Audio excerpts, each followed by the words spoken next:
Les secrets d'une langue.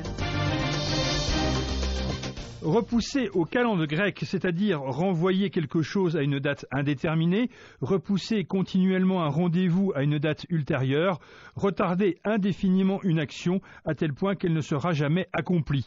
Cette expression nous vient non pas des Grecs, comme on pourrait le penser, mais des Romains, et plus particulièrement de l'empereur Auguste, auquel on prête l'invention de ce bon mot. À Rome, les calendes représentaient le premier jour de chaque nouveau mois. Ils s'appuyaient sur le cycle lunaire. C'est ce jour-là qu'était décidée la date des fêtes mobiles et des jours fériés, mais aussi, et c'est cela qui rythmait sans doute le plus la société romaine, c'était le premier de chaque mois, lors de ce jour des calendes, que chacun devait payer ses dettes qui étaient recensées dans ce qu'on appelait le calendaria, le livre des comptes, qui donnera des siècles plus tard le mot calendrier. On imagine combien ce jour était attendu par les uns et redouté par les autres, ce qui nous ramène à notre expression repousser au calende grec.